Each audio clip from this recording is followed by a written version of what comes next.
Right. హల్లెలూయా, హల్లెలూయా. వాక్యం వింటాను, చేతులెత్తండి. వాక్యం వినడానికే వచ్చాను. రైట్. బ్రతుకు మార్చుకుంటాను, ఓకేనా? చేతులెత్తండి. లేదు సార్, ఓన్లీ ఏదో టైం పాస్కి వచ్చాను. చేతులెత్తండి. టైం పాస్కి వచ్చాం చర్చికి, ఏదో సండే కనుక రావాలి వచ్చాం. ఎవరు లేదు కదా, అందరూ వాక్యం వినడానికి వచ్చారా? నా వైపు చూస్తున్నారా? అందరూ చూస్తున్నారా? సరే బిగ్గరగా హల్లెలూయా చెప్దాం. హల్లెలూయా, హల్లెలూయా. నాతో మాట్లాడండి, ప్రభు మీతో మాట్లాడను కాక. నాతో మాట్లాడండి, అందరూ కూడా నాతో మాట్లాడండి. ప్రతి ఒక్క వ్యక్తిని ఆన్సర్ అడుగుతున్నాను. తల్లిదండ్రులకు చెప్తున్నాను, పిల్లలకు చెప్తున్నాను. పిల్లల ఎదురు కూడా సైలెంట్ కూర్చోబెట్టి మంచిగా వాక్యం చెప్పాల్సి ఇస్తారు. నాతో మాట్లాడాలి, రైట్? మంచి ఆన్సర్లు ఇవ్వాలి, సరేనా? ఏం ధ్యానిస్తున్నాం మనం? చెప్పండి ఒకసారి నాతో.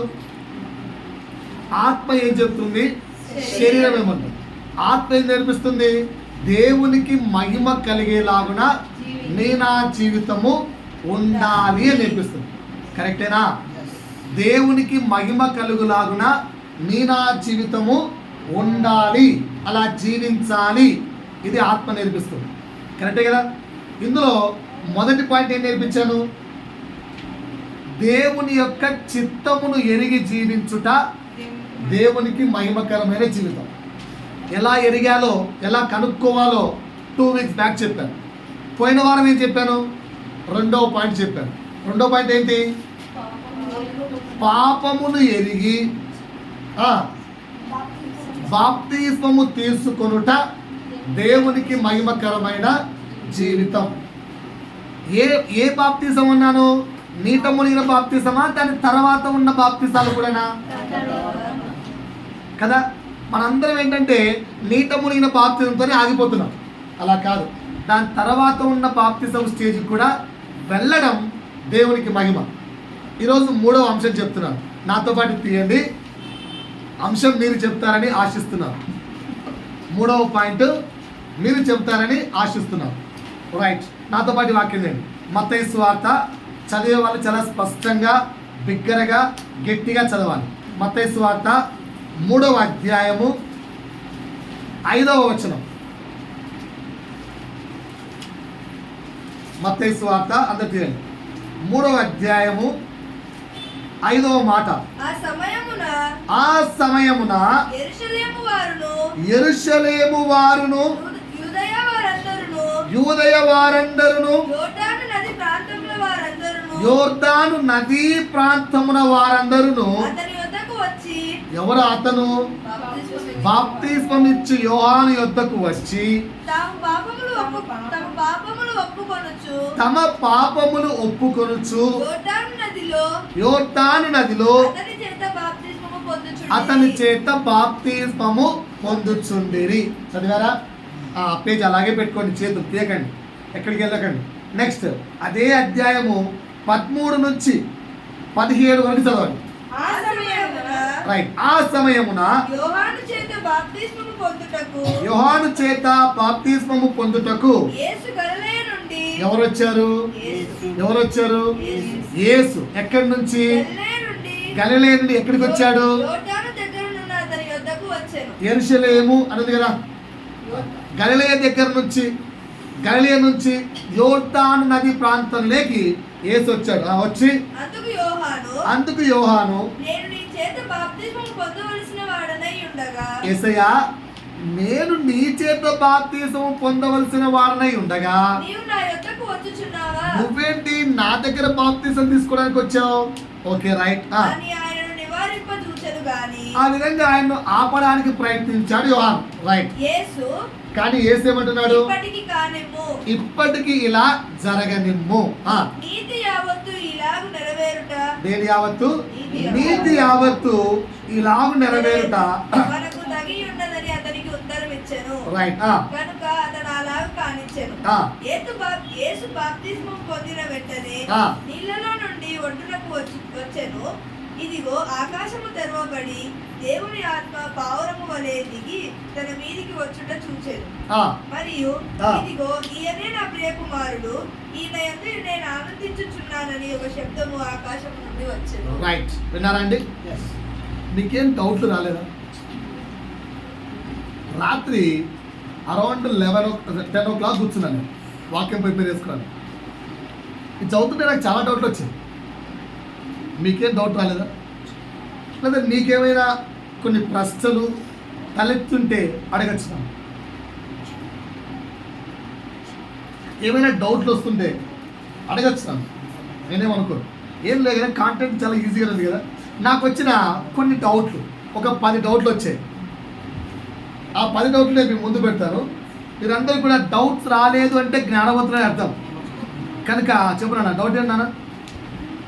ఏం లేదా, జ్ఞానవంతులే అర్థం. మీరు నాకు సమాధానం చెప్పాలి. నాకు వచ్చిన మొదటి డౌట్ ఏంటంటే, యెరూషలేము ప్రజలు బాగేనండి, 5వ వచనం ఉంది కదా, యెరూషలేము వారును యూదయ వారును యోర్దాను నది ప్రాంతము వారును అందరూ బాప్తిసం ఇచ్చి యోహాను దగ్గరికి వచ్చి బాప్తిసం తీసుకున్నారు. ఓకేనా? ఇప్పుడు ఒకసారి అచ్చయ్య అలాగే పెట్టుకొని లూకా సువార్త 15వ అధ్యాయం, అక్కడ ఉండాలి. చేయి ఇక్కడ మళ్ళీ అక్కడికి వస్తానండి. లూకా సువార్త 15వ అధ్యాయము తీసారా? 15వ అధ్యాయంలో చేపెట్టుకోండి ఇట్లా. చదువుదాం నిదానంగా. రైట్, నా వైపు చూడండి అందరూ. ఇప్పుడు ఈ ముగ్గురు ప్రజలు, అంటే ఈ 3 ప్రాంతాల ప్రజలు బాప్తిసం తీసుకున్నారు, తీసుకోలేదా? తీసుకున్నారు కదా. వారు తీసుకున్న బాప్తిస్మాన్ని పోయిన వారం నేను చెప్పినట్టుగా పాపమును ఒప్పుకొని బాప్తిస్మము తీసుకొనుట దేవుని దృష్టికి అంగీకారము. మరి వీరి బాప్తిస్మము దేవుడు అంగీకరించాడా, అంగీకరించలేదా? అది నా క్వశ్చన్. మాట్లాడరు. ఈ 3 ప్రాంతాల ప్రజలు వచ్చి బాప్తిజం తీసుకున్నారు. తీసుకున్నారా, తీసుకోలేదా? తీసుకున్నట్టు బైబిల్లో ఉంది. ఎవరు ఇచ్చారు బాప్తిజము? యేసుకి ఎవరు ఇచ్చారో వాళ్ళకు కూడా అదే వ్యక్తి ఇచ్చారు. మరి ఈ 3 ప్రాంతాల ప్రజల బాప్తిజము దేవుడు తనకు మహిమకరంగా ఎంచుకున్నాడా, ఎంచుకోలేదా? ఎంచుకున్నాడా? రైట్. ఎలా చెప్పగలరా మాట? నేను అక్కడ మీకు 15వ అధ్యాయం ఇచ్చాను కదా, అక్కడ ఆ మాట చూడండి. 15:7. అటువలే మారు మనస్సు అక్కరలేని 99 నీతిమంతుల విషయమై కలుగు సంతోషము కంటే మారు మనస్సు పొందు ఒక్క పాపి విషయమై దేవుడు ఎక్కువగా సంతోషిస్తాడు. అంటే ఇప్పుడు వీరి యొక్క బాప్తిసాన్ని కూడా దేవుడు యాక్సెప్ట్ చేశాడు కదా. రైట్, మొదటి ప్రశ్న అర్థమైంది కదా. వీరి యొక్క బాప్తిసాన్ని దేవుడు యాక్సెప్ట్ చేశాడా, చేయలేదా? చేశాడు. కింద యేసు యొక్క బాప్తిసాన్ని దేవుడు యాక్సెప్ట్ చేశాడా? చేశాడు. చేసి అక్కడ యేసుకు స్పెషల్ క్వాలిఫికేషన్ ఇచ్చాడు. ఏంటది? ఈయన నా ప్రియ కుమారుడు, ఈయన యందు నేను ఆనందించుచున్నాను. కరెక్టేనా? మరి వాళ్ళది ఈయనది ఇద్దరిని యాక్సెప్ట్ చేసినప్పుడు దేవుడు పక్షపాతి కాదు కదా. క్వశ్చన్ అర్థమైందా? నాకు వచ్చే డౌట్ అది. దేవుడు పక్షపాతి కాదు కదా. మరి యేసు ప్రభు బాప్తిసం తీసుకుంటేనేమో ఈయన నా ప్రియ కుమారుడు, ఈయన యందు నేను ఆనందించుచున్నాను అని పలికిన దేవుడు అక్కడ అంతమంది బాప్తిసం తీసుకుంటే వాళ్ళకి వచ్చేందుకు పలకలేదు కదా. అదే ఎందుకని అడుగుతున్నావు? అవునన్నా, నువ్వు అడుగుతుంటే మాకు కూడా డౌట్ వస్తుంది. తలలోపకండి. ఎందుకు చెప్పండి? ఎందుకు చెప్పండి భయ్యా. Correct answer. ఇక్కడ యేసుకు దేవుడు వచ్చి ఈయన నా ప్రియ కుమారుడు, ఈయన యందు నేను ఆనందించుచున్నానంటే ఆ 3 ప్రాంతాల ప్రజల యొక్క జీవితానికి ఈ యేసు యొక్క జీవితానికి చాలా తేడా ఏదో ఉంది. ఆ తేడా ఉండడం బట్టే వారు బాప్తిసం తీసుకుంటే కూడా దేవుడు ఆనందించాడు, కానీ యేసు బాప్తిసం తీసుకుంటే మరి ఎక్కువగా ఆనందించాడు. మాట అర్థమైందా? అంటే యేసు ఏదో స్పెషల్గా జీవిస్తున్నాడు, వాళ్ళలాగా లేడు. ఆ స్పెషల్ జీవితం ఏంటో నీకు నాకు అర్థమైతే నీ జీవితాన్ని కూడా దేవుడు ఆనందిస్తాడు. నీ గురించి కూడా దేవుడు ఈ విధంగా పలుకుతాడు, ఈ కుమార్తె యొక్క జీవితాన్ని బట్టి నేను ఆనందించుచున్నాను. I'm well satisfied, happy I'm, నేను చాలా సంతోషంగా ఉన్నాను, నేను చాలా తృప్తిగా ఉన్నాను. అలా మీ గురించి ఎప్పుడైనా సాక్ష్యం వచ్చిందా? వస్తుందే నమ్మకం ఉందా? ఎప్పుడైనా అలాంటి క్రైస్తవత్వం బ్రతికామా? ఇప్పటికి మన వయసు తెచ్చుకుంటే 40 కొందరు, 50 కొందరు, 25 కొందరు, 17 కొందరు ఉన్నాం. మన యొక్క క్రైస్తవ జీవితాన్ని ఎప్పటి నుంచి క్రిస్టియన్స్ అంటే చిన్నప్పటి నుంచి క్రిస్టియన్స్. మరి మన జీవితాన్ని ఈ విధమైన సాక్ష్యాన్ని ఎక్స్పెక్ట్ చేసుకోవచ్చా? ఒకవేళ ఎవరైనా అన్యుడు వచ్చి అడిగితే నువ్వు మేబీ అని చెప్పగలవా? చెప్పగలరా? మరి ఎందుకు రోజు వారం వారం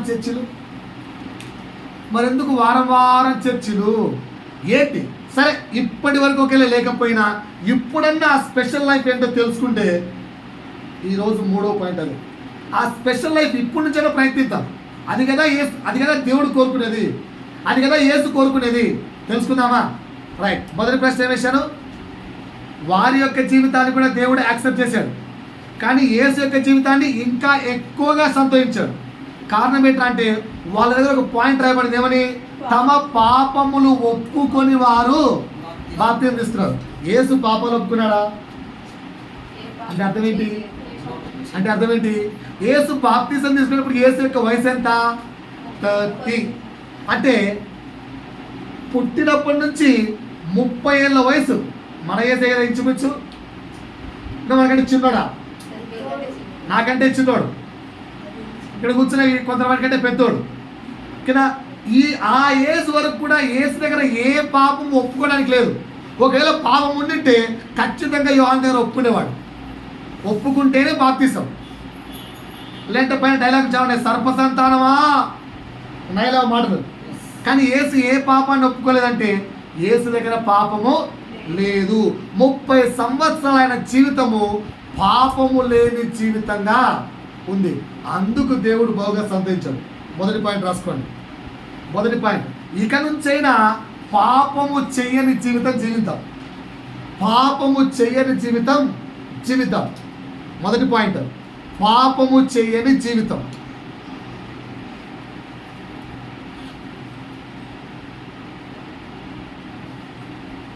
రైట్. చూస్తున్నారు అబ్బాయి అందరూ? ఇక్కడ ఎవరైనా బాప్తిజం తీసుకునే వాళ్ళు ఉన్నారంటే అది ఎవరు లేదు, బ్యాగ్స్ అందరూ తీసుకున్నారు మన చర్చిలో. మరి బాప్తిజం ఎప్పుడు తీసుకోవాలి? బాప్తిజం ఎప్పుడు తీసుకోవాలి? నువ్వు పాపను అడుగుతున్నావు 10th క్లాస్ అమ్మాయి, ఏంట్రా బాప్తిజం తీసుకుంటున్నావా? పాప కనిపించినప్పుడల్లా ఎవరు అడుగుతున్నాడు. ఆ బాబు వాళ్ళ మమ్మీ దగ్గరికి వెళ్ళి, మమ్మీ నాకు బాప్తిజం కావాలనిందంట. వాళ్ళ అమ్మాయి చెప్పిందంట, నువ్వు ఇంకా చిన్నపిల్ల నోరు మూసుకొని కింద వెళ్తారు, నువ్వు ఇంకా నేర్చుకోవాల్సింది చాలా ఉంది అనిందంట. నేర్చుకోవాల్సింది చాలా ఉంది అంటే అర్థం ఏంటంటే చాలామంది క్రిస్టియన్స్, చాలా చర్చిలకు వెళ్తున్న క్రిస్టియన్స్ ఎలా ఉన్నారంటే బాప్తిసము ఎప్పుడు తీసుకుందామంటే పెళ్లి టయానికి, లేదా ఆ తర్వాత ఎప్పుడు అంటే పాపము రుచి చూచిన తర్వాత పైన జనులు తమ పాపమును ఒప్పుకొని అని చూసావా, అలాంటి బ్రతుకులో తీసుకుందాం అంటున్నారు. అలా కాక matured age means around 12 years 13 పడేటప్పటికి పాపం అంటే ఏంటో శరీరానికి తెలుస్తుంది. సో పాపము శరీరానికి అలవాటు కాక ముందే ఏం చేయాలి? బాప్తిజం తీసుకోవాలి. అలా కానీ చాలామంది చేస్తున్నారు, పాపం ఎంజాయ్ చేసుకొని వచ్చి చూసుకొని మొబైల్ ఫోన్ పిల్లోడికి ఎప్పుడు ఇస్తారు? చిన్నప్పుడే కదా ఏనా? మొబైల్ ఫోన్ మమ్మీ ఎప్పుడు ఇస్తుంది మీకు? చిన్నప్పుడే. ఓకేనా? మరి బైబిల్ ఎప్పుడు ఇచ్చారు? బైబిల్ చదవమని ఆలోచించండి. స్కూల్కి ఏ వయసులో పంపుతున్నారు? సండే స్కూల్కు ఎగ్జామ్ చేసుకోండి. స్కూల్లో ఎగ్జామ్స్ ఏ వయసులో రాస్తున్నారు? చిన్నప్పుడు అంటే నర్సరీ. సండే స్కూల్ ఎగ్జామ్స్ రాస్తున్నారా? చర్చిలో ఎగ్జామ్స్ రాస్తున్నారా? ఎగ్జామ్స్ రాసి పాస్ అవుతున్నారా? లేదు. ఓకేనా? చర్చిలో ఇవన్నీ బాగా చెప్పారండి ఆన్సర్లు. నా వైపు చూడండి సార్, అందరూ నా వైపు చూడాలి. భయ్యా స్కూల్లో ఎప్పుడన్నా స్పీచ్ ఇచ్చావా? స్కూల్లో ఎప్పుడు కాంపిటీషన్స్ పార్టీ చేయలే? ఏ పార్టిసిపేషన్స్, ఏ కాంపిటీషన్స్ ఏదో చేసావుగా. మరి ప్రభు కొరకు కాంపిటీషన్లో ఎప్పుడు పార్టిసిపేట్ చేసావు? లోకానుసారమైన కాంపిటీషన్స్లోనేమో పేరెంట్స్ పిల్లలను ముందే పంపిస్తున్నారు. దేవుని కొరకు 2 మాటలు చెప్పడానికి ఈ స్టేజ్ ఎక్కిమంటే మాత్రం చర్చి మార్పిచ్చేస్తున్నారు. అబ్బా తల్లిదండ్రులారా, ఇది నేర్చుకోండి. సో మొదటి పాయింట్ ఏం చెప్పానండి? పాపము చేయని జీవితం జీవించాలా వద్దా? జీవించాలా వద్దా? రైట్. నాకు ఇంకో డౌట్ వచ్చింది, మళ్ళీ చదవండి. లూకాసు వార్త 2వ అధ్యాయము. రండి, మీకేమైనా డౌట్స్ వచ్చి చెప్పండి మంచిగా. లూకాసు వార్త 2వ అధ్యాయము 40 నుంచి 52 వరకు స్పష్టంగా చదవమ్మా. ఒక్కసారి అందరూ నా వైపు చూడాలి. నిద్రపోతున్న వాళ్ళందరూ లేయాలి, అక్కడ చదవాలి. బాలుడు జ్ఞానంతో నిండుకొనుచు ఎదిగి బలము పొందుచుండెను. రైట్. దేవుని దయ ఆయన మీద నుండెను. పస్కా పండుగప్పుడు ఆయన తల్లిదండ్రులు ఏటేటా యెరూషలేమునకు వెళ్ళుచుండువారు. ఆయన 12 ఏళ్ల వాడై ఉన్నప్పుడు. ఎన్ని సంవత్సరాలు? ఇంతకంటే ముందు ఈ వాక్యం చెప్పినప్పుడు ఒక లైన్ అండర్ చేయించారు. ఏంటది? ఏటేటా. Right, good. ఉన్నప్పుడు ఆ పండుగను ఆచరించుటకై వాడుక చొప్పున వారు యెరూషలేమునకు వెళ్ళిరి. ఆ దినములు తీరిన తరువాత వారు తిరిగి వెళ్ళుచుండగా బాలుడైన యేసు యెరూషలేములో నిలిచెను. ఆయన తల్లిదండ్రులు ఆ సంగతి ఎరుగక ఆయన సమూహంలో ఉన్నాడని తలంచి ఒక దిన ప్రయాణం సాగిపోయి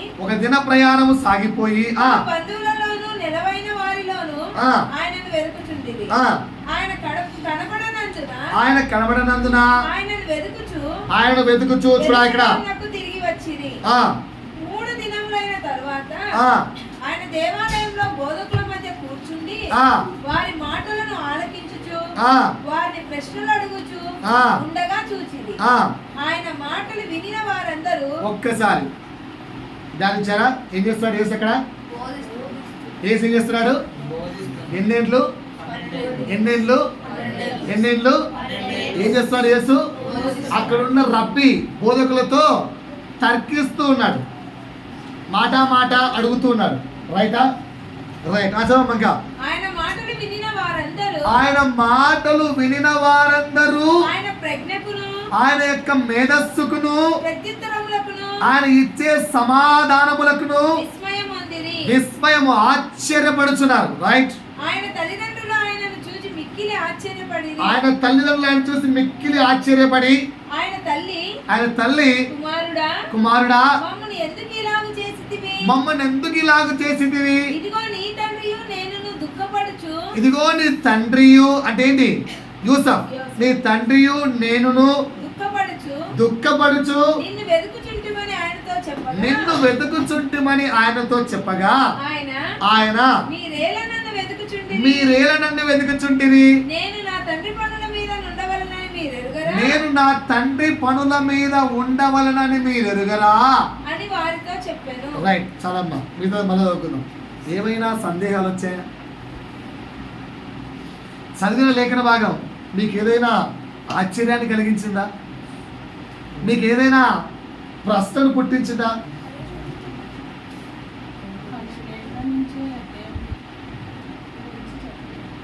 పన్నెండేళ్ల ముంచే దేవుడు అంటే మీకు చెప్పకూడదా? అంటే అక్కడ మాట ఏంటి? మనం ఎందుకు చెప్పలేకపోతున్నాం? రైట్. ఇంకా యేసేమో 12 yearsకే సువార్త చెప్తున్నాడు, మనం ఎందుకు చెప్పలేకపోతున్నాం? ఓకే. ఇంకేమైనా ప్రశ్నలు?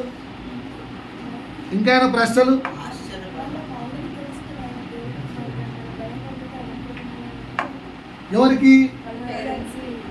పేరెంట్స్ అంటే మరియమ్మకు తండ్రి అయిన యోసేపుకు యేసు దేవుని ద్వారా పుట్టిన వారిని తెలుసు కదా.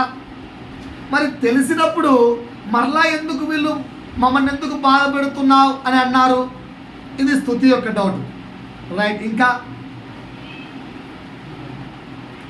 వాక్యాన్ని ధ్యానించమండి మనం. ఇది మన క్రైస్తవత్వం ఇలా ఏడుస్తుంది. అందుకే ఈ నెలాఖరులో ఇలా చెప్తున్నాను, ఇక్కడన్నా మారుదాం. ఒక వాక్యం చదువుతున్నప్పుడు ఎన్నో ప్రశ్నలు రావాలి. ఓకేనా? ప్రశ్న నెంబర్ వన్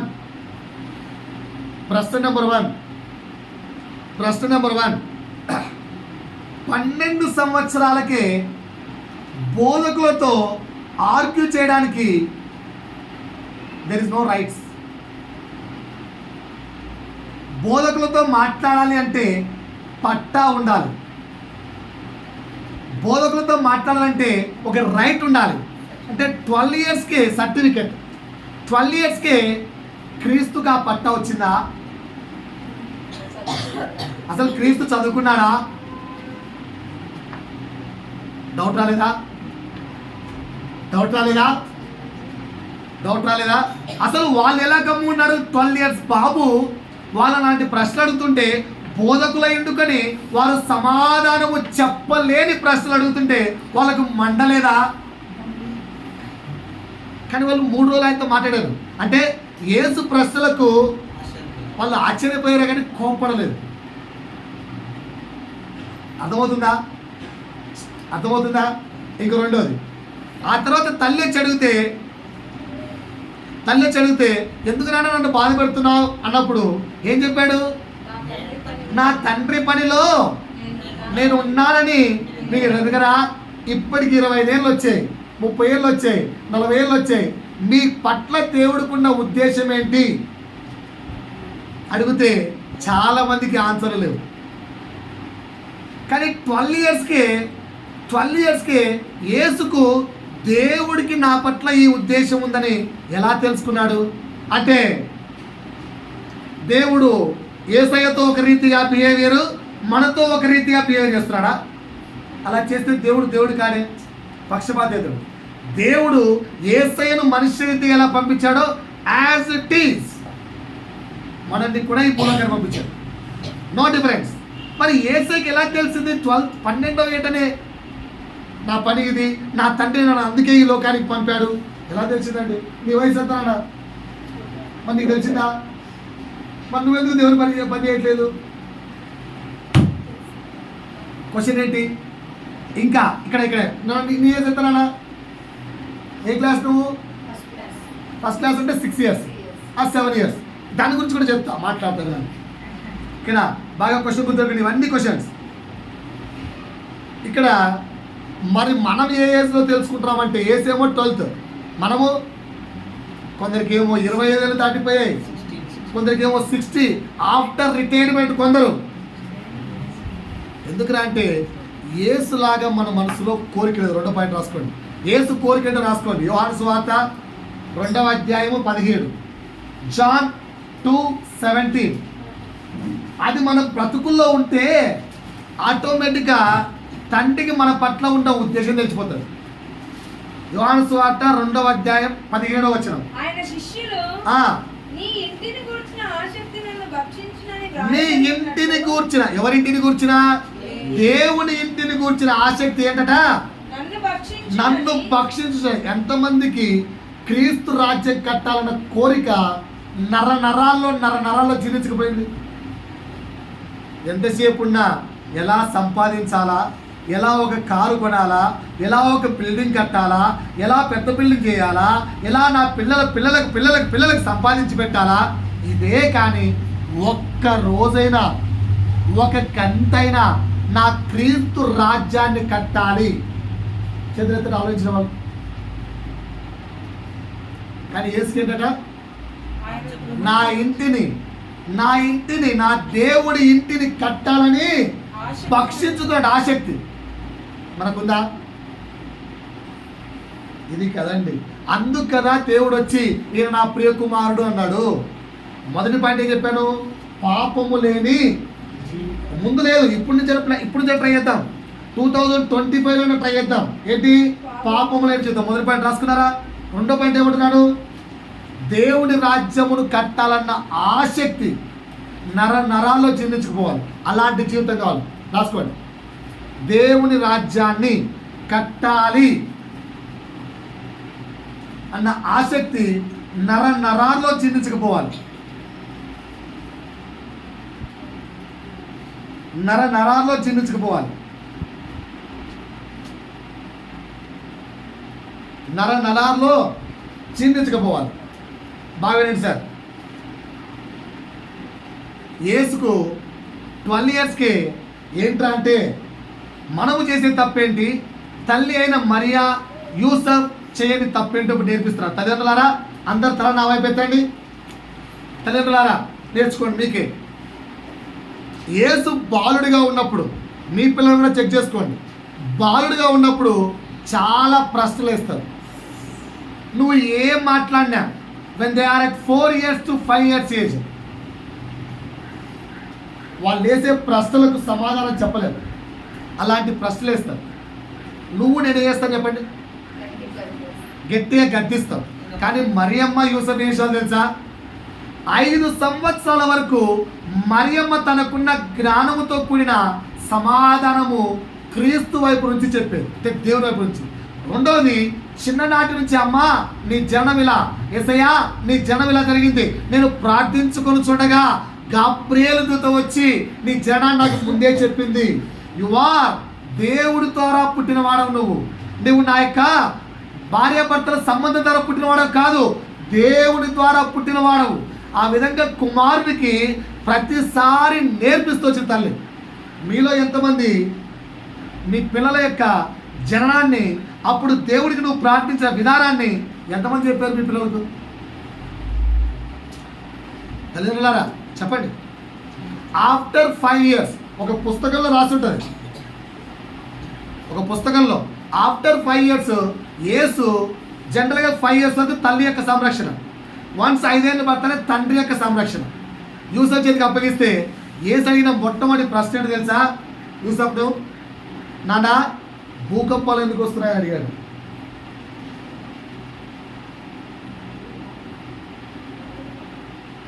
అప్పట్లో 8th క్లాస్ వాళ్ళకి చెప్తాం మేము ఈ ఆన్సర్ స్కూల్లో. అకార్డింగ్ టు సూపర్స్టిషన్స్, మూఢనమ్మకాల ప్రకారంగా ఏంటట, యముడు ఉంటాడు. యముడు తెలుసా? యముడి యొక్క అదేంటిది రథం, ఎవరు? దున్నపోతు. దానికి 2 కొమ్ములు ఉంటాయిగా, ఆ కొమ్ముల మీద భూమి ఉంటుందట. ఆ భూమి పాపంతో నిండిపోయినప్పుడు ఈ యొక్క దున్నపోతు దీని ఇటుపక్క నుంచి ఇటుపక్క కొమ్ము ఇది మారుస్తాడు. ఇది భూమిని ఇటుపక్క నుంచి ఇటుపక్క, అప్పుడు ఎత్తుకేకి వస్తాడట. అలా నమ్మేవారు పూర్వీకులు. ఎన్ని సూపర్స్టిషన్స్. మరి యూసఫ్ యేసుకి అలాంటి ఆన్సర్ అయిపోయింటాడేమో. సరే బాబు, యూసఫ్ కూడా ఆన్సర్ తెలియదు. సూపర్స్టిషన్స్ అంటే ఎన్నో ఆన్సర్లు తెలియని వాటికి జనులు దయ్యాల మీదను, ప్రకృతి మీదను, వాటి మీదను సాకులు చెప్పుకుంటూ సమాధానం చెప్పలేకపోయారు. అప్పుడు ఇంక కాదా నా వల్ల అని చెప్పి యూసఫ్ తీసుకెళ్ళి ఒక స్కూల్లో పడేశాడు. యేసు 3 లాంగ్వేజ్ల్లో full perfect at the age of 12 years. Yesu 3 language పేరు రాసుకోండి. Arabic, Greek and Hebrew. ఈ 3 భాషలు మాట్లాడగలడు, రాయగలడు. యేసు ఈ 3 భాషల్లో పర్ఫెక్ట్. ఆల్రెడీ 12 yearsకు హై స్కూల్ నుంచి పట్టా పొందాడు. అందుకనే యేసు ఆర్గ్యూ చేస్తుంటే ఆ రబ్బీ, ఆ బోధకులు విన్నారు, లేకుంటే వినేవాళ్ళు కాదు. రే పో అనేవాళ్ళు. యేసుకు యూదుడిగా ఆర్గ్యూ చేయగలిగే పట్టా అప్పటికే వచ్చేసింది. పాయింట్ అర్థమైందా? పాయింట్ అర్థమైందా? పాయింట్ అర్థమైందా?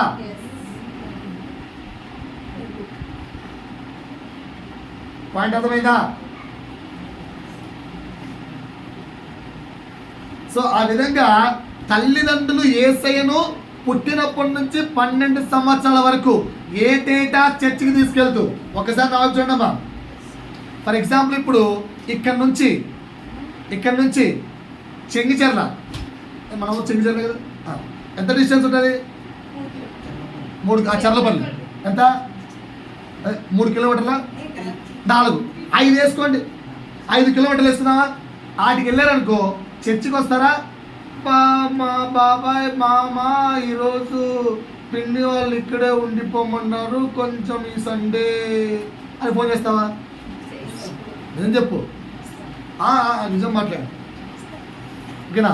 చెంగిచెర్ల అయితే వస్తారు కదా, చర్లపల్లి అయితే. మీ సిస్టర్ ఇంకో ప్లేస్లో ఉంది, ఎక్కడ? సంగారెడ్డి. అక్కడి నుంచి ఇక్కడ డిస్టెన్స్ ఎంత? 30 కిలోమీటర్స్. ఒకవేళ అక్కడ ఉంటే ఫోన్ చేస్తారు కదా, బాబాయ్ ఈరోజు, మామ ఈ వారం ప్లీజ్, ఓకేనా. నజరేతు నుంచి యెరూషలేముకున్న డిస్టెన్స్ 150 కిలోమీటర్లు. ఎన్ని కిలోమీటర్లు? 150. నాన్న బైక్ ఉందా లేదా? పాపం యేసు అప్పుడు బైక్ కూడా లేదు, యేసుకు అప్పుడు బైక్ కూడా లేదు. ఎలా వెళ్ళేవాళ్ళు? నడుచుకుంటూ, కాలినడకనా, లేదంటే ఎడ్ల బండ్లో, మరి ఏంటో గుర్రాల మీదనో, అలా ప్రయాణం చేసుకుంటూ 150 కిలోమీటర్ల డిస్టెన్స్ను ఏటేటా చర్చికి వెళ్ళేవాళ్ళు. అంటే చర్చి యొక్క ప్రాధాన్యత, దేవునితో కూడుకోవాల్సిన ప్రాధాన్యత తల్లిదండ్రులు పిల్లలకు అప్పటి నుంచే అంత బాగా నేర్పించారు. ఈరోజు ఫంక్షన్ ఉంది, ఫస్ట్ డుమ్మా దేనికి పెట్టాలి? ఏమో, నేను విశ్వాసంగా ఉన్నప్పుడు నాకు నేర్పించిన పాస్టర్ ఒకటే మాట చెప్పాడు, చర్చి ఇంపార్టెంట్ రాని. నేను ఆ రోజు నుంచి ఈ రోజు వరకు కూడా నా సొంత తండ్రి రే పండగ రా అంటే నాకు చర్చి ఉంది డాడీ నేను రానని చెప్పాను. మేము ఎప్పుడు వెళ్ళలేదు, ఏ క్రిస్మస్కి వెళ్ళలేదు, ఏ న్యూ ఇయర్కి వెళ్ళలేదు, నేనైతే వెళ్ళలేదు. మీరు వెళ్ళొద్దని చెప్పలేదమ్మా, మీరు వెళ్ళొద్దని చెప్పట్లేదు, ఎప్పుడు వెళ్ళలేదు. ఎందుకంటే నేను నా చర్చ్ మిస్ కాను, మధ్యలో వస్తాను, హాలిడేస్ ఉన్నప్పుడు వస్తాను, అప్పుడే అంతే. అట్లా కాదురే ఇట్లా కాదులే. ఈరోజు కూడా ఫోన్ చేస్తున్నారు, ఒక పండగ ఆడ చేసుకుని ఆయన, ఒక పండగ ఇక్కడ చేసుకుని ఆయన, క్రిస్మస్ అక్కడ చేసుకోక అంటే న్యూ ఇయర్కి ఇక్కడ రాను ఆయన.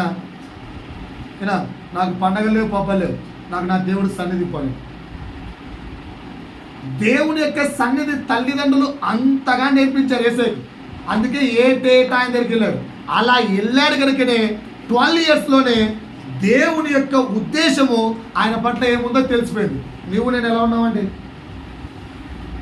ఫంక్షన్ ఉంటే టుమ్మా చర్చ్, ఓకేనా. మళ్ళీ చెప్తారులేదు సార్, మీరు ఎన్ని డైలాగులు చెప్పండి సార్. యేసు కాకుండా వేరే ఎగ్జాంపుల్ చెప్పండి.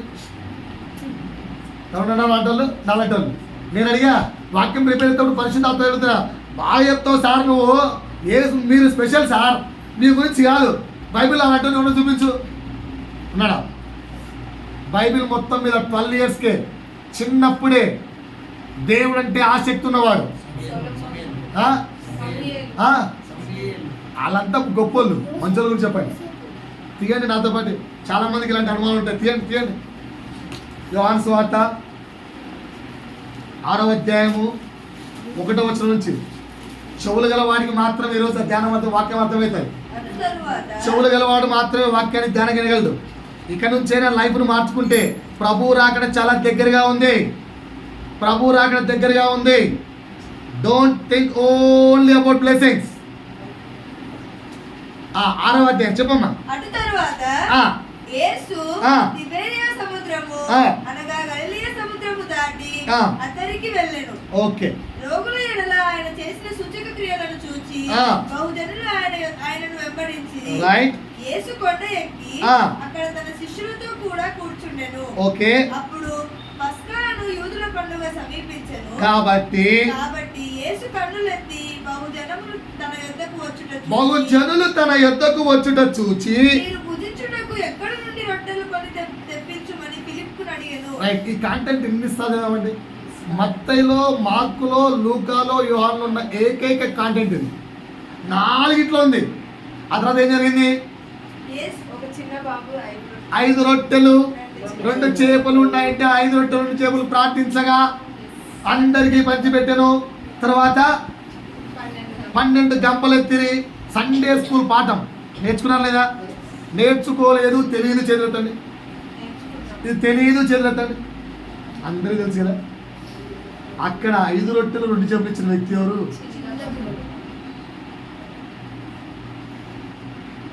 వాక్యం కొరకు చిన్న పిల్లలకు అంత ఆసక్తిగా పరిగెత్తారండి అప్పట్లో. ఇప్పుడు నేను గొంతు చించుకొని మొత్తుకుంటున్నాను, అయ్యా ప్రభువు మాటలు ఆయన, ప్రభువు ఆరాధనరా, దేవుణ్ణి ఆరాధించే సమయము 10 నుంచి 12 2 గంటలు సమయానికి రండి అంటే నిద్రలేయలేక కొందరు, దూరమని కొందరు. అక్కడ ఏటేటా 150 కిలోమీటర్లు. సంవత్సరానికి ఒకసారి అయినా మేడం యేసు ఎప్పుడు ఏ వారం కూడా భోజనశాల మిస్ కాలేదట. సరే సంవత్సరానికి ఒకసారి క్రిస్మస్ వస్తుంది కదా, క్రిస్మస్ కన్నా టయానికి వచ్చారా? బాగా చెప్తారులే పాస్టర్, కొత్త చీర కట్టేసరికి గంట లేట్ అయింది. ఇలా లేరు. న్యూ ఇయర్ రాత్రి 10:30కు ప్రార్థన స్టార్ట్ అంటే 31st ఎన్నికి వస్తున్నారు? 11:30కు. ఎందుకు? మెసేజ్ స్టాండ్కి వెళ్దాం లేరబ్బా, మెసేజ్ స్టాండ్కి వెళ్దాం. అంటే దేవుడిని నువ్వు స్తుతించవా? దేవుడిని నీ నోటితో పాడవా? దేవుడికి స్తుతులు చెల్లించవా? వద్దా? కదా మేము చాలా గొప్పగా చెప్పుకుంటాం. నేను విశ్వాసంగా కూర్చున్నప్పుడు ఒక్క రోజు కూడా మేము లేట్ వెళ్ళలేదు, ఒక్క వారం కూడా. వెళ్ళి కావాలంటే ఆ పాస్టర్లు అడగండి, ఈ కుటుంబం ఒక్క వారం కూడా లేట్ వచ్చిందా అని. తిట్లు తినిపించుకున్నాం, బాగా బాగా తిట్లు పడ్డాయి. ఏది చర్చి 10 కంటే 9కి వెళ్ళకుంటే, 9:10కి ఒకవేళ వెళ్తే ఒక 10 నిమిషాలు లేట్కి వెళ్ళింటే, ఏది చర్చి 10కి, మేము 9:10కి వెళ్తాం. అలా వెళ్తే కూడా తిట్లు పడ్డాయి, తిట్టించుకున్నాం. ఎందుకు? అంత గర్వం పెరిగిపోయిందా మీకు? చర్చి ఓడి క్లీన్ చేయాలి, 10 నిమిషాలు లేట్ వస్తావా? పాస్టర్ నేను క్లీన్ చేసుకోవాలా అని అంటే, సారీ పాస్టర్ అని క్లీన్ చేసేవాళ్ళు. నీ పాస్టర్ ఏమైనా క్లీన్ చేయమని అడిగాడు ఎప్పుడన్నా? సమయానికి 10కి వచ్చి ఆరాధన నుంచి స్తుతించండి, ప్రభు స్తుతిలో కూర్చోండి. లేదు. చర్చ్ అన్న పిల్లలకు చూడండి. రెండో విషయం అక్కడ అర్థం కాల్సిందండి మీకు. ఆ చిన్న పిల్లడు ఏం చెప్పాలి ఆన్సరు? కదా చిన్నపిల్లలు ఏం చెప్పాలి? ఆ మమ్మీ నాకు ఇచ్చింది, నాకు ఇది అనాలా? ఇచ్చాడు అంటే తను పచ్చుండి ఇవ్వడానికి కూడా సిద్ధపడ్డాడు. ఎంత విధేయత, ఎంత విధేయత, ఎంతగా వాక్యాన్ని ఆ తల్లి ఆ చిన్నపిల్లలు నేర్పించింది. మనం ఎందుకు నేర్పిలేకపోయాం చిన్నప్పటి నుంచే? ఎందుకు ఫెయిల్ అవుతున్నాం? ఈ రోజుకు వాక్యం చెప్పలేకపోతున్నారు పిల్లలు. ఎందుకండి? Point number 1. ఇంకేమైనా డౌట్లు వచ్చాయా? రైట్. నాకు ఇంకో డౌట్ వచ్చింది ఇప్పుడు. బాగానండి. తల్లి ఏమైపోయింది, తండ్రి మేము బాధపడుతున్నాం రా, ఎందుకు మమ్మల్ని బాధ పెడుతున్నాడు? ఆల్రెడీ తండ్రి పని తెలిసిపోయిందిగా ఏసయ్యకు ఆల్రెడీ తండ్రి పని తెలిసిపోయిందిగా. మరి వాళ్ళతో ఎందుకు వెళ్ళిపోయాడు? మళ్ళీ వాళ్ళతో ఎందుకు వెళ్ళిపోయాడు చెప్పాలండి? వాళ్ళతో ఎందుకు వెళ్ళిపోయాడు? ఏం రెస్పెక్ట్ ఇవ్వాలి? ఒక్కటన్నా ఆన్సర్ చెప్పండి, ట్రై చేయండి. విధేయత. ఏం విధేయత చెప్పాలి. వాళ్ళతో ఎందుకు వెళ్ళిపోయాడు? తీయండి. ఆజ్ఞలు పాటించుట. ధర్మశాస్త్రములో నేను ఒక్క ఆజ్ఞనైనా కొట్టివేయటకు రాలేదు. ఎక్కడుంది ఆ మాట? మత్తయి సువార్త తీయండి. మత్తయి సువార్త వాక్యాన్ని బాగా చదవాలండి. మత్తయి సువార్త 5వ అధ్యాయము 17-18 చదవండి. ధర్మశాస్త్రమునైనను ప్రవక్తల వచనమునైనను కొట్టివేయవచ్చునని తలంచవద్దు. నెరవేర్చుటకే గాని కొట్టివేయటకు నేను రాలేదు.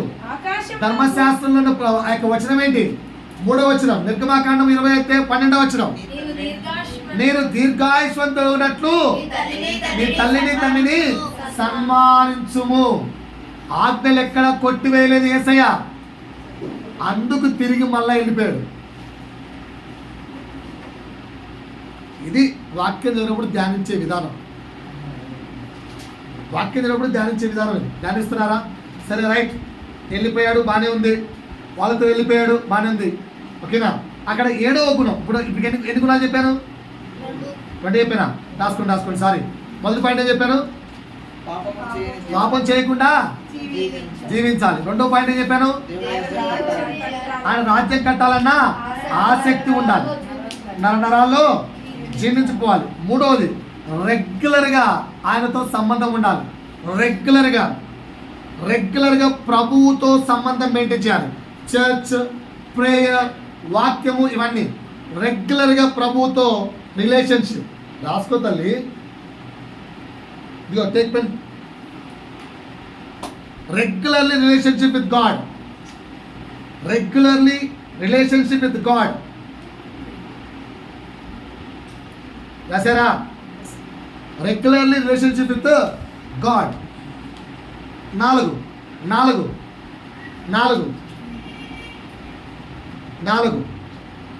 Regularly relationship with God. 4 ఆత్మలో బలము, ఆత్మీయతలో బలం పొందుకోవాలి. 4 ఆత్మీయతలో బలం పొందుకోవాలి. ఇలాంటివన్నీ ఉంటేనే ప్రభువుకు మన జీవితం నచ్చుతుంది. 4 ఆత్మీయతలో బలం పొందుకోవాలి. 5 ఆజ్ఞలు పాటించాలి. 5 ఆజ్ఞలు పాటించాలి. 5 ఆజ్ఞలు పాటించాలి. 5 ఆజ్ఞలు పాటించాలి. 6 ఇచ్చే గుణం ఉండాలి. ఇచ్చే గుణం ఉండాలి. 7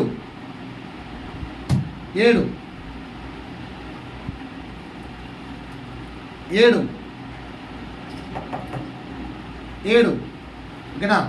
బాగా చూడండి నా వైపు. 7 లోబడే జీవితం ఉండాలి. సరెండరింగ్, లోబడే జీవితం.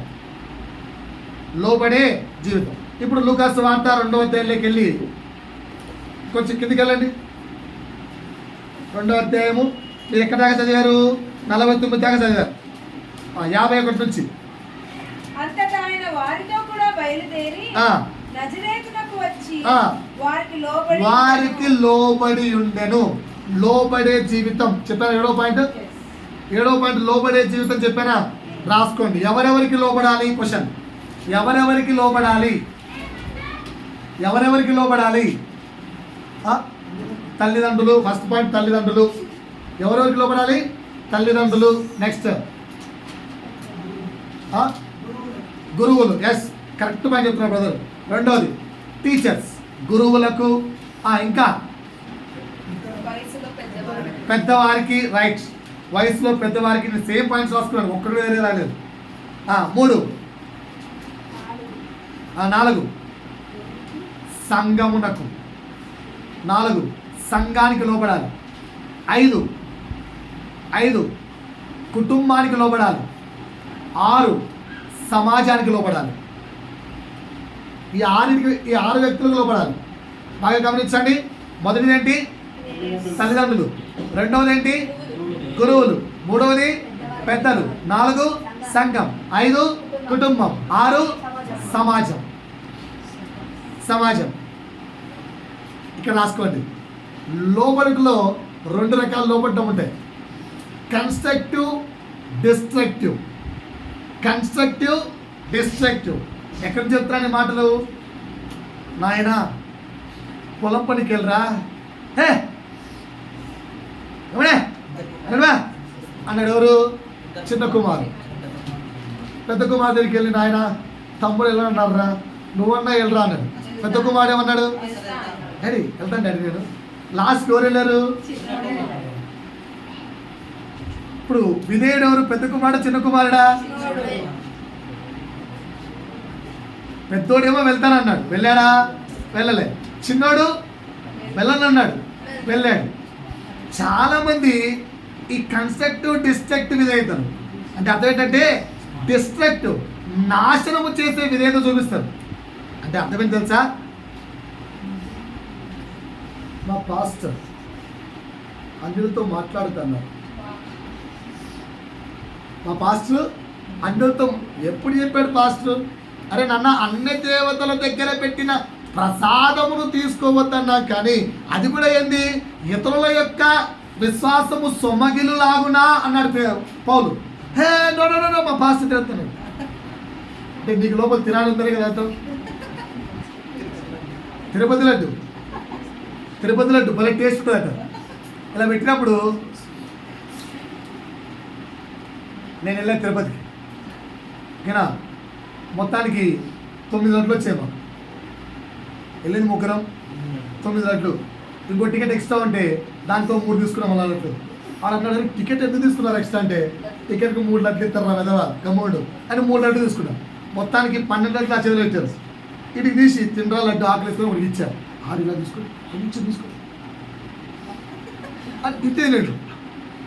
ఏయ్ సాయంత్రం దాకా లంచ్ లేదు, ఏమనుకుంటావు తిరుగులట్టు అంటే దేవుడా నీ నమ్మకం లేదు కిరా. నేను మంచి కూర్చొని ఒక లడ్డు నోట్లో వేసేసిన, 2 లడ్డూలు నోట్లో వేసేస్తున్నా. అలాంటి రే అవి లడ్డురా ఏం తింటారా అంటే అందుకే తింటా ఆకలేస్తుంది. ఎదుటివాడి యొక్క విశ్వాసం పడిపోతాడు తినకు. వాక్యాన్ని అర్థం చేసుకో. నువ్వేం చేస్తావంటే ఎవడి మీద నీకు తినే ఉద్దేశం ఉంటుంది, పక్కన మీద తింటా. మా అమ్మ అట్ట, మా నాన్న ఇట్ట, మా చిన్నాన్న ఇట్ట, మా పెద్దనాన్న ఇట్ట, మా మమ్మీ అస్సలు వద్దని అంటే నువ్వు చేయాలని కదా అర్థం. ఇవి డిస్ట్రక్టివ్ విధేయతలు, నాశనము చేసే విధేయతలు. లేనిపోని అపార్థాలకు, లేనిపోని గొడవలకు కుటుంబము చీలిపోయేలా చేసే డిస్ట్రక్టివ్ విధేయతలు. దేవుడు అలా నేర్పలేదు. కన్స్ట్రక్టివ్ అంటే అర్థం ఏంటో తెలుసా? పరిస్థితికి అనుగుణంగా పరిస్థితులను బట్టి లోబడుతూ కట్టబడేలాగున చేసే జీవితం, కట్టబడేలాగున చేసే సంసారం కన్స్ట్రక్టివ్ విధేయత. ఏది ఉంది మీకు? దేనికి లోపడాలి?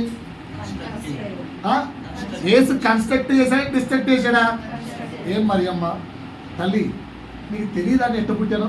చిన్నప్పటి నుంచి నువ్వే చెప్పావుగా దేవుడు నన్ను పుట్టించాడని. నీకు తెలుసుగా అన్ని. ఏంటి డాడీ నీకు తెలుసుగా, మళ్ళీ నేను రమ్మంటావేంటి? అర్థం కాదా నీకు? అనొచ్చు కదా, అనొచ్చు కదా. అన్నాడా? డిస్ట్రక్ట్ కన్స్ట్రక్ట్ అర్థమవుతుందా మీకు? రైట్. 8వ పాయింట్ చెప్తున్నాను. 8వ పాయింట్. 7వ పాయింట్ ఏంటి? కన్స్ట్రక్టివ్ వేలో లోపడాలా, డిస్ట్రక్టివ్ వేలో లోపడాలా? కుటుంబాన్ని విడగొట్టేటట్టుగా లోపడాలా, కుటుంబాన్ని కలుపుకునేటట్టు లోపడాలా? కొవ్వెక్కిరా ఎవడరా నీకు చెప్పింది? ఇది డిస్ట్రక్ట్, విడగొట్టడం. తప్పు జరిగినప్పుడు ప్రేమించండి, ఏం చేయలేదు. ఓకే జరిగిపోయింది ఎలాగో. ప్రేమించి ఎంత వీలైతే అంత నిలబెట్టడానికి ప్రయత్నించాలి. రైట్. 8వది జ్ఞానముతో ఎదగాలి. జ్ఞానములో ఎదగాలి. ఒకసారి నా వైపు చూసి అందరూ జ్ఞానం అంటే ఏంటో చెప్పాలి ఫాస్ట్గా. తెలివి, నాలెడ్జ్. ఇంకా జ్ఞానములో ఎదుగుట,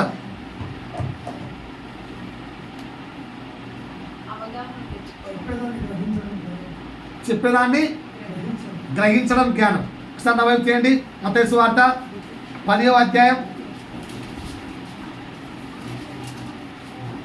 16వ వచనం. 10వ అధ్యాయం 16వ వచనం. ఇదిగో తోడేళ్ల మధ్యకు గొర్రెలను పంపినట్టు నేను మిమ్మల్ని పంపుచున్నాను. ఎక్కడికి పంపుతున్నాడు? ఎక్కడికి పంపుతున్నాడు? రాత్రి బాగా ఏడ్చారు ఈ మాట. నేను ఒక పిల్లోని మస్తు కొట్టా. జనరల్గా కొట్టను, జనరల్గా కోపం రాదు. నిన్న వాడిని ఎట్లా కొట్టానంటే ఒక్కటి దెబ్బ ఆడ కొట్టి పెంచి పడిపోయాడు. లాగి వీకెండ్ క్లాస్ మొత్తం పిన్ డ్రాప్ సైలెంట్.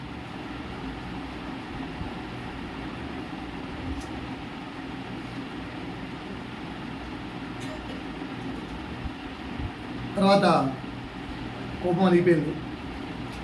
అనిగిపోయిన తర్వాత ఎందుకు కోపం తెప్పించావరా అని. ఏం లేదు సార్, ఇప్పుడు నేను సారీ తప్ప ఏం చెప్పలేనురా. సారీరా, దెబ్బ గిట్టి తగ్గిందా అని. బాగా గిట్టి తగ్గింది సార్. సారీ బేటా, ఇంత గట్టి ఏం చెప్పలేను. సారీ గురించి ఏం చెప్పలేదు అంటే పక్కవాడు అన్నాడు, వీడికి నువ్వెందుకు సార్ సారీ చెప్పడం?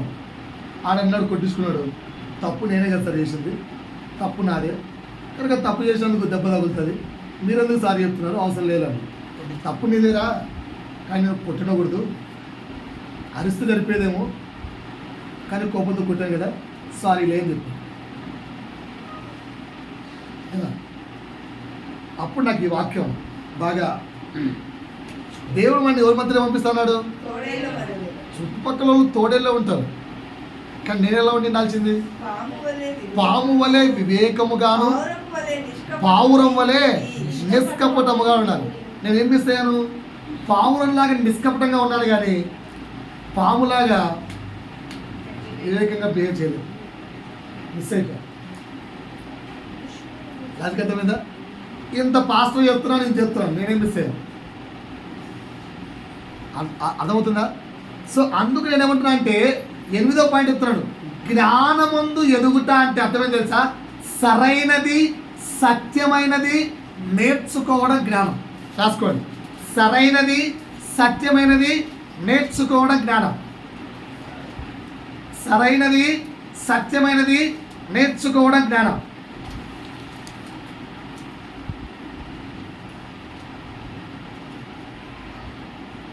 ఇక్కడ చర్చికి ఎంతమంది వస్తున్నారు? రెగ్యులర్గా చేతులు ఎత్తండి, చేతులు ఎత్తాలి అందరూ. బాబు బాబు రెగ్యులర్ చర్చికి వచ్చేవాళ్ళు, ఇక్కడ ఎక్కడే చర్చికి వెళ్ళే వాళ్ళైనా వెళ్తున్నారుగా. కానుకలు ఇస్తున్నారు చర్చిలో, ఎందుకు ఇవ్వట్లేదు? కానుకలు ఎందుకు ఇవ్వట్లేదు? కానుకలు ఎందుకు ఇవ్వట్లేదు? మీరు పల్లె ఎత్తరు పాస్టర్, నువ్వు కానుక డబ్బా పెట్టు ఇస్తాం అంటే, ఓహో పాస్టర్ అడుక్కుంటే పాస్టర్కి కానుక పడేస్తారా మకానా అంటే ఇప్పుడు మీరు అడుక్కోవాలా?